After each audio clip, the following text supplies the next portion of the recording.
voltando ao primeiro amor. Eu perguntei logo no início, quem é casado aqui, diga amém. Amém. Quem é muito bem casado, diga amém. Amém. Glória a Deus. Carlinhos, quando você estava lá novinho de casamento, Zezé não te deixa esquecer, você costumava abrir porta de carro, já fez isso? Porta de carro não, mas até hoje faço muita coisa com 32 anos de casa. Glória a Deus. Amém, né? Jesus é bom, né? Mas aí você é de surpresa, tá, irmãos? Aí você pegava e comprava aquele buquê, lá no início, comprava. Na época comprava.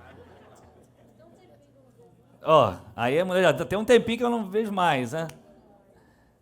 Às vezes comprava aquela caixa de bombom da Copenhague. Bombom da Copenhague, dizem que é top. Eu nunca comi porque meu estômago não aguenta esse negócio, não. Buquê de flores online é dura. Fica mais fácil, né? Mais barato. E aí depois de algum tempo, passou para garoto. Nestlé, Lacta, aí caiu mesmo, irmão. Vermelhinho. É o que ela gosta? Amém, tá bom então, quebrar seu galho. Aí depois disso tudo, lembrou, passou no mercado, vou comprar um serenata de amor, para ficar bonito, que tem um nome, né? E aí, de repente, passou, lembrou, ganhou uma balinha. Quando for fazer exame de sangue, aí deram uma balinha para você, vou levar para minha esposa. Não estou dizendo que ele faça isso não, mas estou dando só um exemplo, tá? Tem gente que faz isso aqui. Mas vamos lá. Aí eu pergunto, Carlinhos, você ama sua esposa? Eternamente, intensamente, até hoje.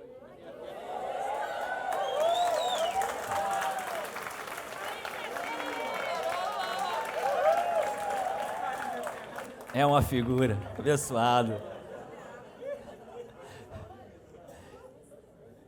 Amém. O que aconteceu então que esses buquês não voltam mais? Olha o que ele fez a declaração. Será que não existe mais amor, querido? O que você acha? Existe amor, sim ou não? Sim. Claro que existe. Agora, vamos pensar um pouquinho. Se isso acontece a nível de um relacionamento humano, certamente isso vai acontecer a nível espiritual. Mas como isso? Da mesma forma que nós perdemos a paixão e a intensidade do nosso amor,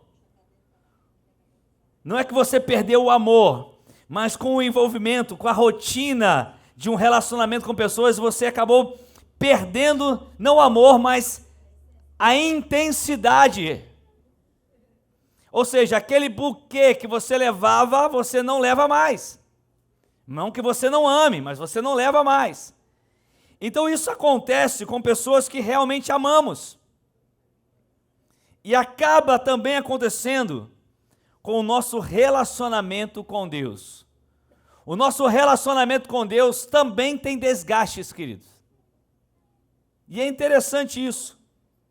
E é interessante que o Deus que nos chamou a um relacionamento total, pleno, Deus não aceita isto. E Deus não só não aceita isso, querido. Deus protesta. Ei! Deus protesta. Deus pede isso de volta.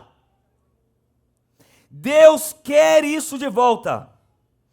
Quando João estava na ilha de Patmos, ele escreve, inspirado pelo Espírito Santo, uma revelação de Jesus.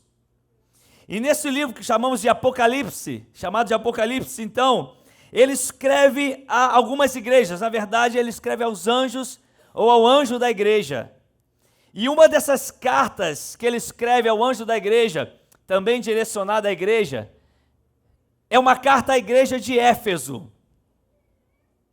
E nessa carta à igreja de Éfeso, Olha só o que Jesus protesta, o que Jesus declara. Abra sua Bíblia em Apocalipse 2, de 2 a 5. Vamos lá? Apocalipse 2, de 2 a 5. Pode colocar aí o texto para mim, por favor.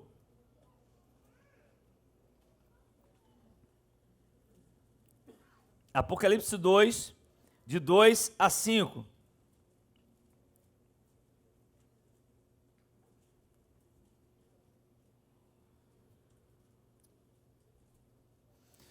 Conheço as suas obras, o seu trabalho árduo e a sua perseverança.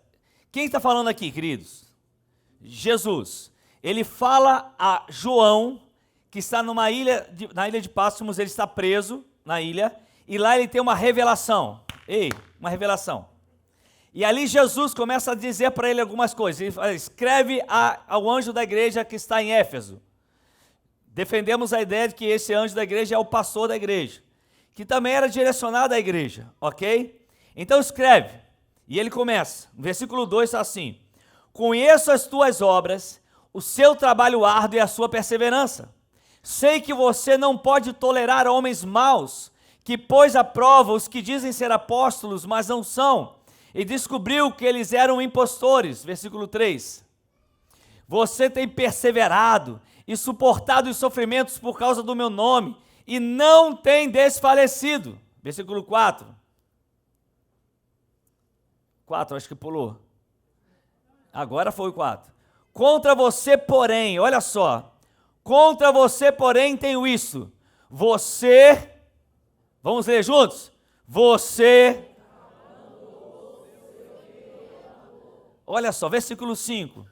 Lembre-se de onde caiu. Arrependa-se e pratique as obras que praticava no início. Se não se arrepender, virei a você e tirarei o seu candelabro do seu lugar. Quando nós olhamos essa expressão, o primeiro amor, que é o tema dessa mensagem, e o que eu estou passando para você é o tema de um livro do pastor Luciano Subirá, e uma parte muito interessante desse livro. O que é o primeiro amor a que Jesus está se referindo nessa carta? Existe uma série de interpretações a respeito disso, mas eu também compreendo, como o pastor Luciano citou, que é um fogo de grande intensidade em nosso íntimo. É um fogo de grande intensidade em nosso íntimo que coloca Jesus acima de todas as demais coisas. Então esse fogo que coloca Jesus acima de tudo é no íntimo do nosso ser. Isso chama-se primeiro amor. E é interessante, e eu não vai ter tempo talvez de alguém colocar os textos aí, Mateus 13, 34, Jesus disse isso de maneira exemplificada numa parábola. Ele diz assim, Mateus 13, 44, o reino dos céus é semelhante a um tesouro oculto no campo, o qual certo homem tendo achado, escondeu, e transbordante de alegria, vende tudo que tem e compra aquele campo. O que Jesus está falando? Jesus está falando de alguém que, além de transbordar de alegria por ter encontrado o reino de Deus, ainda assim, essa alegria o faz se dispor de tudo que ele tem, de abrir mão de tudo para desfrutar daquilo que ele encontrou, que foi o reino. E essas duas características são muito evidentes na vida daquela pessoa que tem um encontro real com Jesus. Ele tem alegria plena e ele deseja abrir mão de tudo por Jesus. Sim ou não? É assim que acontece. E essa alegria foi mencionada por Jesus também em outra parábola, na parábola do semeador. O problema que está acontecendo é que alguns cristãos permitem que essa alegria desapareça diante de algumas provações.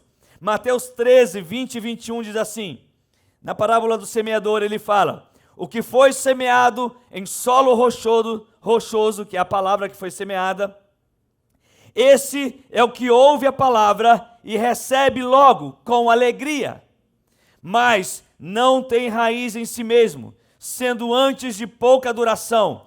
Ele chegando à angústia ou à perseguição por causa da palavra, logo se escandaliza. E é isso que vem acontecendo na vida de muitos cristãos. Outros cristãos, por sua vez, mesmo diante das mais duras provações, das mais duras perseguições, ainda permanecem firmes, transbordantes de alegria. Olha só o que vemos em Atos, coloca o texto aí, Atos 5, 40 e 41. Atos 5, 40 e 41. Se puder ser o mais rápido possível, eu agradeço. Atos 5, 40 e 41. Atos 5, 40 e 41. Eu vou ler então aqui na minha versão, ok? Chamando os apóstolos, açoitaram-nos e ordenando-lhes que não falassem em o nome de Jesus, os soltaram. Então o que aconteceu? Os apóstolos foram o quê? Açoitados, tomaram uma surra de chicote e foram então libertados e falaram para eles, olha, não falem sobre o nome de Jesus. Mas olha o que aconteceu. Eles se retiraram do sinédrio alegres, felizes por terem sido considerados dignos de sofrer afrontas pelo nome de Jesus. Queridos, o primeiro amor é o nosso primeiro momento de relacionamento com Cristo. É quando nós colocamos todo o nosso ser, quando entregamos tudo para Ele. Abrimos mão de tudo por causa de Jesus. Mateus capítulo 13, versículos 45 e 46. Olha o que Jesus disse.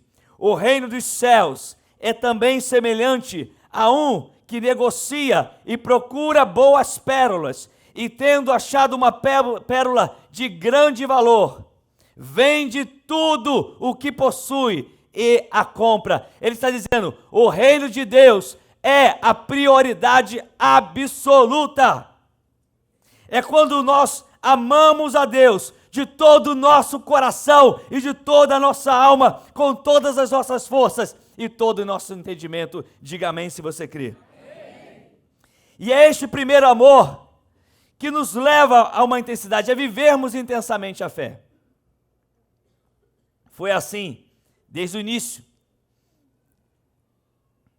Atos capítulo 2, versículos 41 a 47. Coloca aí, meu irmão, vamos lá. Atos 2, 41 a 47. Vamos ver se você consegue aí com a gente. Vamos lá, abrir sua Bíblia também. Atos 2, isso aí, bênção. Olha o que acontecia. Os que aceitaram a mensagem foram batizados. E naquele dia houve um acréscimo de cerca de 3.000 pessoas. Vamos até o 47, vamos lá rapidinho.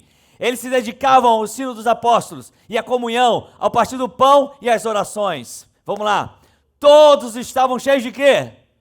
Temor. E muitas maravilhas e sinais eram feitos pelos apóstolos. 44. Todos os que criam mantinham-se unidos e tinham tudo em comum. Amém. Vamos lá, 45. Vendendo suas propriedades e bens, distribuíam a cada um conforme a sua necessidade. Versículo 46. Todos os dias continuavam a reunir-se no pátio do templo, partiam o pão em suas casas, juntos participavam das refeições. Com o quê? Alegria e sem cera, sem máscara, sinceridade de coração, louvando a Deus e tendo a simpatia de todo o povo. E o Senhor lhes acrescentava todos os dias os que iam sendo salvos. Quando nós olhamos para o relato de Atos, nós encontramos uma igreja viva, uma igreja cheia de paixão, uma igreja vivendo o primeiro amor. Olha Atos 4, pula lá para Atos 4, versículo 32. Olha só como era a igreja, vivendo o primeiro amor. Atos 4, 32. Da multidão dos que creram, como é que era? Uma era o quê? A mente e o coração. Ninguém considerava unicamente sua coisa alguma que possuísse, mas compartilhavam tudo o que tinham. Aleluia. Versículo 33, vamos lá. Com grande poder os apóstolos continuavam a testemunhar da ressurreição do Senhor Jesus, e grandiosa graça estava sobre eles, todos eles. Não havia pessoas necessitadas entre eles, aleluia, pois os que possuíam terras ou casas as vendiam, traziam dinheiro da venda. Vamos lá, até o 35, e colocavam aos pés dos apóstolos, que o distribuíam segundo a necessidade de cada um. É esse amor que acaba nos levando à prática de uma busca intensa a Deus. É esse primeiro amor que faz isso. E aí vale ressaltarmos uma coisa, que há um padrão de busca que Deus determinou para nós em sua palavra. Há um padrão de busca que Deus determinou em sua palavra. É quando ele se torna mais importante para nós do que qualquer outra pessoa ou qualquer outra coisa. Este é o padrão de Deus para nós. Amar a Deus sobre todas as coisas é isso. Não existe nada, nem ninguém mais importante do que Deus na sua vida. Isso é o primeiro amor. Devemos chegar a um ponto tal que existe esse anseio em nossos corações, aleluia! Um anseio, uma sede, e que nada mais nos importe. Você sabe, eu também, o ser humano ele foi criado para buscar a Deus, amém? Ele foi criado por isso. É um propósito de Deus claro, que é revelado na Bíblia. Na pregação do apóstolo Paulo em Atenas, olha só o que ele vai dizer, ele faz uma afirmação, Atos 17, 24 a 27. Atos 17, 24 a 27. Vamos caminhando para a gente entender o primeiro amor. Olha só, o Deus, aí Paulo está lá em Atenas, e ele faz uma pregação, porque havia em Atenas uma série de deuses que eles adoravam, uma série gigantesca de deuses. E existia uma estátua lá dizendo assim, ao Deus desconhecido. E aí Paulo, diante de ver toda aquela situação de idolatria na cidade, ele fala assim, levanta a voz e fala assim, eu quero falar agora. E eu vou falar ao nome desse Deus aí que vocês falam que é desconhecido. O Deus que fez o mundo e tudo que nele há, é o Senhor do céu e da terra. E não habita em santuários feitos por mãos humanas. Ele não é servido por mãos de homens, como se necessitasse de algo. Não adianta querer trazer uma doação de 1 quilo de alimento para Deus. Ele não precisa, não come. Porque existia esse tipo de coisa lá, em alguns deuses. Por quê? Porque Ele mesmo dá a todos a vida, o fôlego e as demais coisas. É o Deus que dá, querido. É o Deus que dá. É Ele que sustenta. Vamos lá, versículo 27. Perdão, qual que eu li? 26 agora.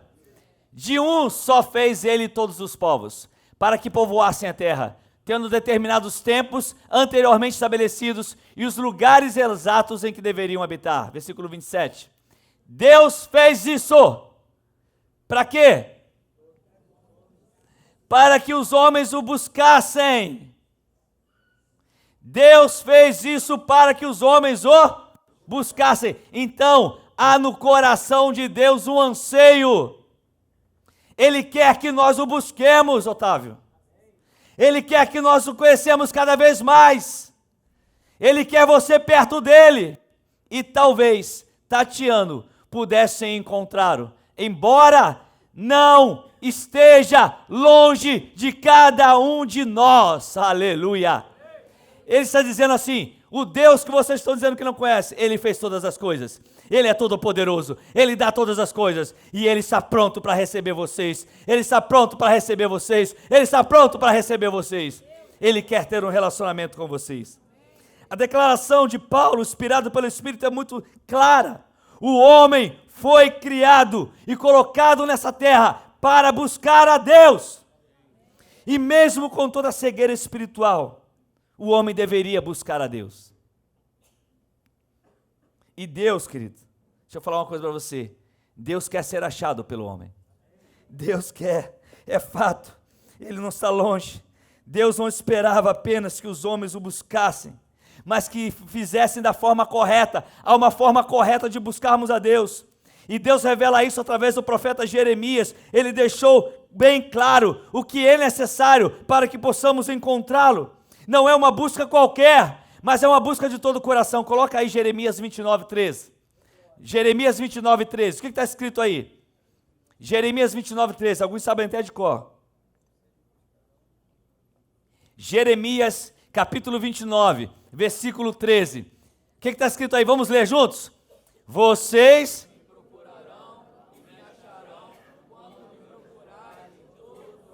Vamos ler novamente. Vocês me procurarão e me acharão quando...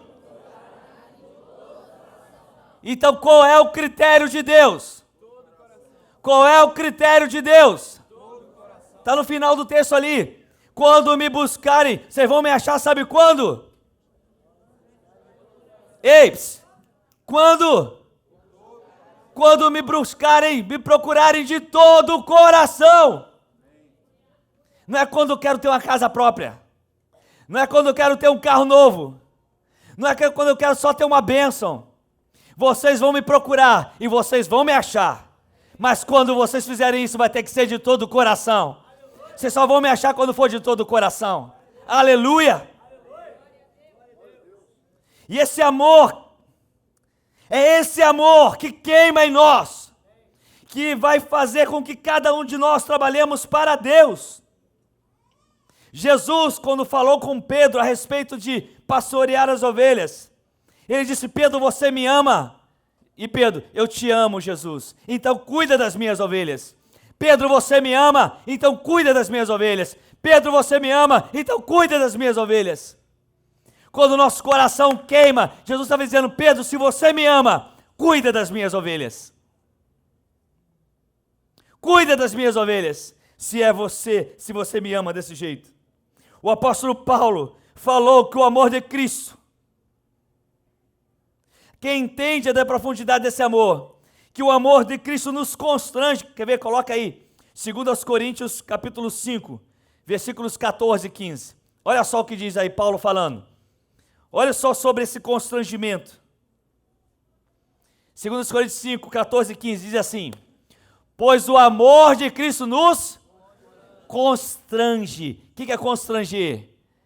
Nos deixa sem graça. A gente fica, meu Deus, eu estou tocando na igreja, eu estou pregando na igreja, eu estou fazendo isso na igreja, e estou achando que isso eu estou constrangendo o coração de Deus. Quem nos constrange é o amor dele. Quando a gente olha para aquilo que ele fez por nós, naquela cruz. E alguém falou ontem no Descende, aquele ali foi o avivamento que todo mundo está procurando.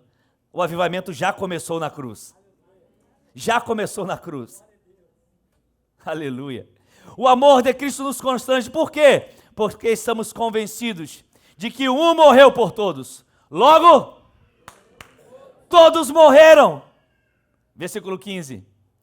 E ele morreu por todos, para que, olha só, aqueles que vivem já não vivam mais para... Opa! Olha o primeiro amor aí, olha. Olha o caminho do primeiro amor aí. O amor de Cristo nos constrange. E ele morreu por todos, para que aqueles que vivem, já agora, não vivam mais para si mesmos, mas para aquele que por eles morreu e ressuscitou. Ele está apontando para o primeiro amor. Isso é o primeiro amor. Não é mais viver para si mesmo. Eu vim aqui hoje para receber uma cura. Jesus tem cura para você.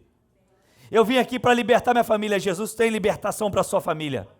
Eu vim aqui para ser restaurado. Jesus tem restauração para você. Eu vim aqui porque eu preciso de emprego. Jesus também pode abrir portas para você. Mas antes disso tudo, o amor dele nos constrange. E ele está te convidando a viver para ele. Para ele. Isso é o primeiro amor, aleluia. Foi esse constrangimento de amor que fez com que o apóstolo Paulo, ele trabalhasse mais do que os demais apóstolos. 1 Coríntios 15, 10 diz assim: mas pela graça de Deus sou o que sou, e a sua graça que me foi concedida se tornou vã. Antes trabalhei muito mais do que todos eles, todavia, não eu, mas a graça de Deus comigo, aleluia. Você entendeu isso, querido? Ele está dizendo: eu trabalhei mais do que os outros apóstolos, mas não fui eu. Ei, acorda, irmão. Você que está aí, está longe do primeiro amor, daqui a pouco você vai descobrir que longe do primeiro amor é pecado. Ei, ele está dizendo: foi a graça de Deus. É Ele em mim trabalhando. É Ele na minha vida trabalhando. E isso deve ser com a gente também. O primeiro amor é uma profunda resposta ao entendimento do amor de Cristo. Quando eu vivo o primeiro amor, eu estou respondendo a Jesus, o amor dele por mim. Aleluia. e isso vai nos levar a buscá-lo e a servi-lo com intensidade e paixão. Mas se a gente for pensar, aquela igreja, a Bíblia diz que aquele anjo perdeu o primeiro amor. Alguns acham que se o primeiro amor nos leva ao trabalho,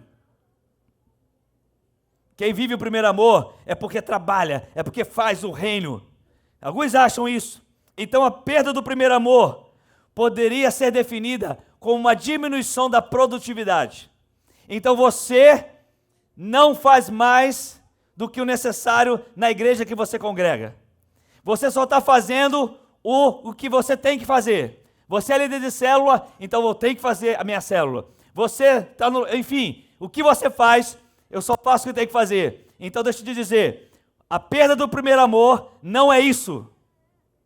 Escuta isso. Não é isso somente. Isso pode ser a consequência.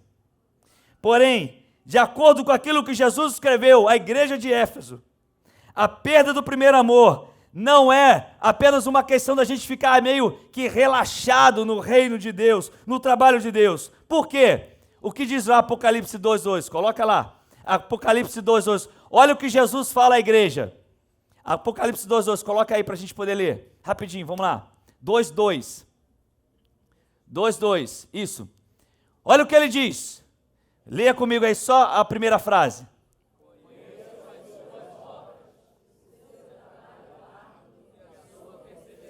Peraí. Jesus está dizendo, eu conheço as obras de vocês. Eu conheço o trabalho que vocês fazem. É árduo, é perseverante. Olha que tradução interessante, queridos. A palavra grega, traduzida aí para esse trabalho, esse labor, talvez em algumas bíblias está labor aí. Alguma palavra que apareça labor, alguma versão? Aparece aí labor. Essa palavra labor, trabalho, de acordo com a concordância de Strong, significa o seguinte: intenso trabalho unido a aborrecimento e fadiga. Ou seja, é ralar, até não aguentar mais. Pelo reino de Deus. Ele está dizendo, igreja, eu conheço o trabalho de vocês estão ralando, trabalho árduo, perseverante, eu conheço as obras de vocês. Então aquela igreja não tinha problema quanto ao trabalho. Escuta isso. E a gente está pensando que é a falta do trabalho, né? Olha só.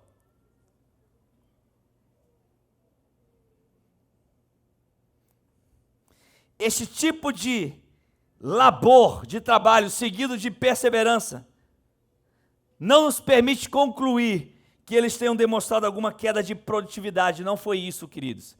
Eles não caíram a produtividade porque trabalhavam pouco. Não era isso, escuta isso. Perder o primeiro amor também não é enfrentar uma crise de desânimo. Não é isso. Ou assim, eu estou a fim de desistir de tudo, estou a fim de largar tudo, eu perdi o primeiro amor. Não é isso. Sabe por quê? Olha só o que diz Apocalipse 2:3. Vamos lá, 2:3. Você tem perseverado e suportado os sofrimentos por causa do meu nome e não tem o quê? Desfalecido. Em algumas versões está assim, e não te deixaste esmorecer. Então o que Jesus está fazendo aqui? Jesus está elogiando a igreja de Éfeso, dizendo, vocês não baixaram a guarda, vocês não são assim desejosos, eu vou desistir, eu vou largar, vocês não estão desanimados. Não é esse o problema. Não é esse o problema.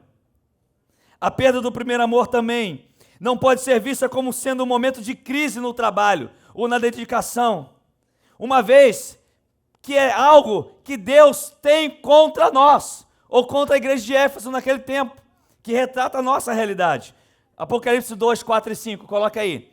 Apocalipse 2, versículos 4 e 5. Vamos lá. Contra você, porém, tenho isto. Você abandonou o seu primeiro amor. Versículo 5. Lembre-se de onde caiu. Arrependa-se e pratique as obras que praticava no início. Se não se arrepender, virei a você e tirarei o seu candelabro do seu lugar. Portanto, a perda do primeiro amor é uma queda. quando é queda, Deus está falando, vocês estão vivendo em pecado. Eu tenho contra vocês uma coisa, vocês perderam o primeiro amor. Vocês abandonaram o primeiro amor. Vocês largaram o primeiro amor. Eu tenho contra vocês isso. E se Ele manda nos arrependermos, é porque isso é pecado, porque não pode pedir perdão de uma coisa que eu não fiz de errado. Então, perder o primeiro amor é um pecado. E há muitos crentes hoje se dedicando ao trabalho do Senhor, mas perderam a paixão. Perderam aquele fogo. Estão fazendo por hábito, por rotina, por medo. Tem gente fazendo por galardão. Eu lá no céu vou ganhar um galardão maior. Para poder ser reconhecido pelo pastor, para poder ser reconhecido pela igreja.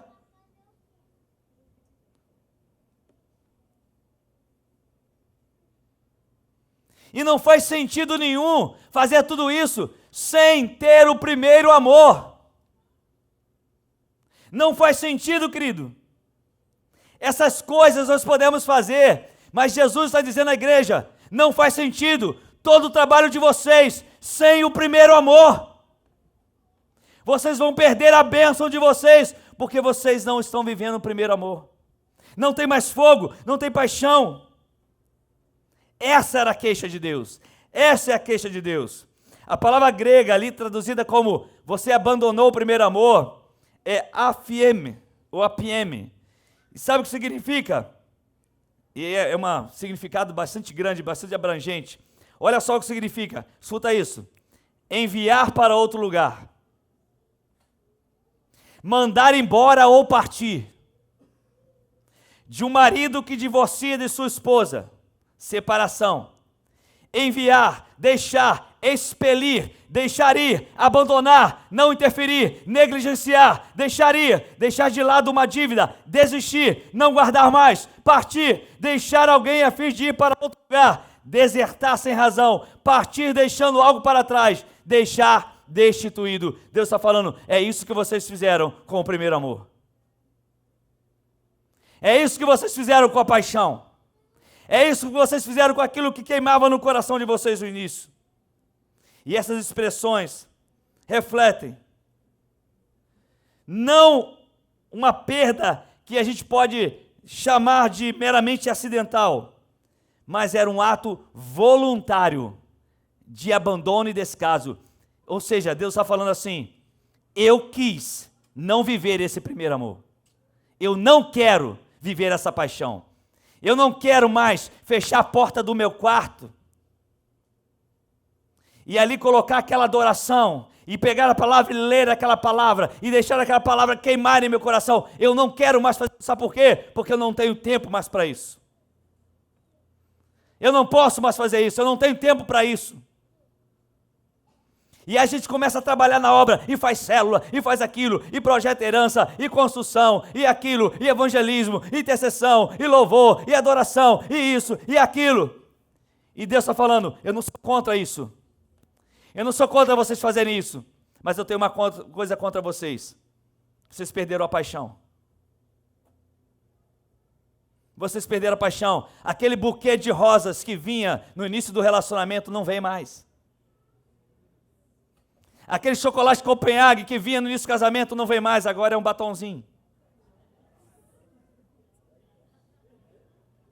Aquela oração fervorosa que você fechava o quarto da sua casa quando você podia, e não importava a hora, você esquecia do tempo.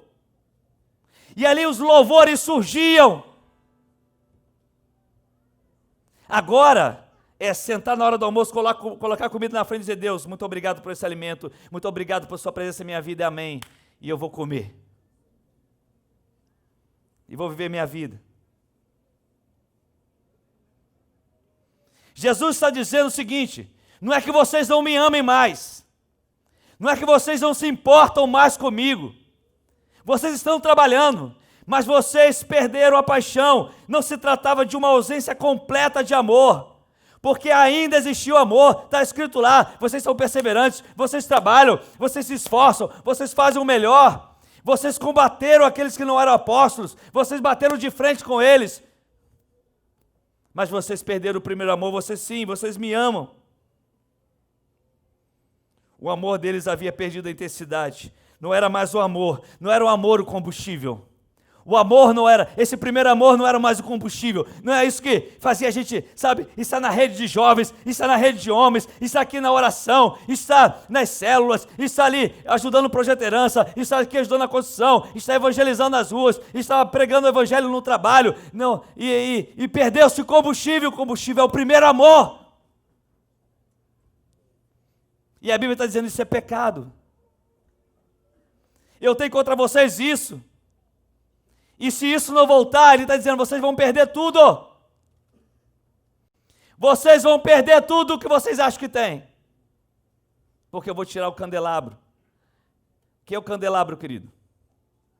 Nos ajude, mestre.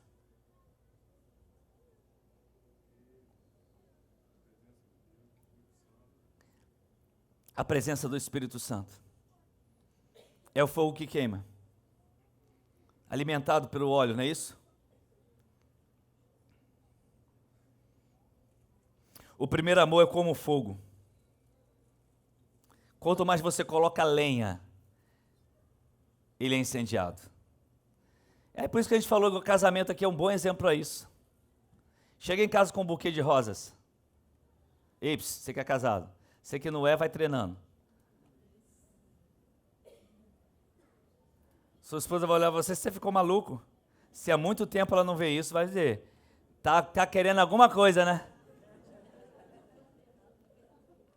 É isso que ela vai falar. Sim ou não? Claro, né, Isaías? Você chega lá para Carla e traz um buquê de rosas hoje. Ela vai assim, aniversário do nosso casamento, eu esqueci. E ela, a primeira coisa que ela vai fazer é abrir um sorriso para você. É verdade ou não é? Porque quem não quer receber um presente assim? Quando alguém é lembrado, bem lembrado, você logo abre um sorriso. Agora pense em Jesus. Quando você chega, não com um batonzinho mais, com aquela oração de almoço que você faz, muito obrigado, Jesus, o Senhor é uma benção na minha vida, mas quando você fecha a porta do seu quarto, e aí coloca aquele louvor, e você, o carpinteiro bater na porta, pode entrar, a porta é o meu coração, entra, Jesus reina, fala comigo, eu te adoro. Aí você não está mais dando um batonzinho para Jesus, você está dando o seu coração, está dizendo, estou aqui, ó. Estou me entregando, como Paulo disse, é uma entrega total. O amor dele nos constrange, não para que vivamos para nós mesmos mais, mas totalmente para ele, é tudo dele. Isso é doideira, irmãos. Isso é coisa de doido. Alguém que vem aqui pela primeira vez e fala assim, esse pastor é maluco, é isso aí. Jesus deu tudo por você. E o mínimo que ele quer é você por inteiro. Ele deu tudo. Tudo que ele tinha, ele nos deu. Quanto mais você coloca lenha, isso vai sendo inflamado. Então o que você tem que fazer, querido? Você tem que começar a colocar lenha nesse fogo hoje. Você tem que começar. E amanhã, separa um tempinho e começa a colocar lenha de novo. Porque se você começar a jogar água, esse fogo se apaga. Esse fogo se apaga. E a gente falha por não alimentar esse fogo e não permitirmos que outras coisas, o apaguem.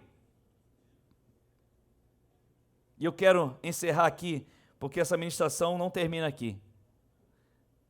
Ainda vai levar mais uns 2 domingos. Por que perdemos o primeiro amor? Por que perdemos? São 4 coisas. Primeiro, o convívio com o pecado, a falta de profundidade, a falta de tratamento e as distrações. Isso nos fazem perder o primeiro amor. E depois nós vamos trabalhar cada um desses temas, estudar sobre isso. Mas hoje o que eu quero que você entenda pelo Espírito é que você e eu possamos nos convencer de que talvez nós tenhamos perdido o primeiro amor. Ei, desvia tua atenção não, talvez isso tenha acontecido. Eu estou aí no computador, estou ajudando na igreja, para o meu pai ficar legal comigo, feliz comigo. Eu conheço filhos de crente que só estão na igreja por causa dos pais. Conheço. E só vão à igreja, Bruno, porque sabe que os pais vão ficar alegres por isso, mas não estão nem um pingo interessados em Jesus. Que filhos nós estamos criando? Para nós ou para Deus? É bom que eles estejam na igreja ouvindo? É bom, é claro, o melhor lugar, é claro. Já fui muitas vezes para a igreja com minha mãe mandando. Disse, você vai para a igreja, mas não quero, mas você vai. Enquanto você estiver debaixo do meu teto, você vai para a igreja. E eu glorifico a Deus que ela fez isso comigo. Hoje eu estou aqui. Hoje eu estou aqui. Se não fosse ela fazer isso. Mas Deus não quer levantar uma geração que viva forçada. Deus quer uma geração do primeiro amor. Fecha teus olhos, querido. Fecha teus olhos. Fecha teus olhos.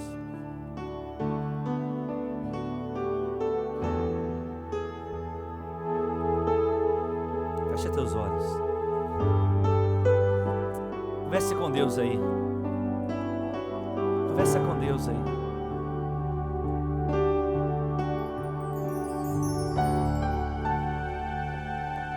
Conversa com Deus aí.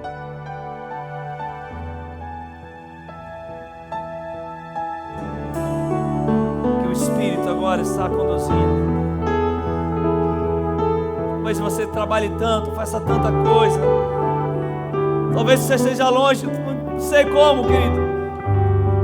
Deus falou no meu coração essa palavra há dias já. Isso foi queimando dentro de mim. Volta ao primeiro amor, volta ao primeiro amor, volta ao primeiro amor. Mas a corrida do dia a dia, os compromissos do dia a dia, os afazeres do dia a dia, as responsabilidades do dia a dia, até mesmo com a igreja, como aquela igreja estava, é capaz de roubar o primeiro amor de nós. O mais importante é essa busca. Queria chamar você que nessa noite está aí no seu lugar e hoje está dizendo, eu preciso voltar, eu já estou aqui, querido. Se mais alguém quer se juntar aqui, juntar a nós aqui, vamos nos juntar. Se você quer, fala assim, eu preciso voltar, eu preciso que essa paixão queime, eu preciso fechar a porta do meu quarto, eu preciso buscá-lo, eu preciso de novo disso, eu preciso me entregar, eu preciso mergulhar, eu preciso.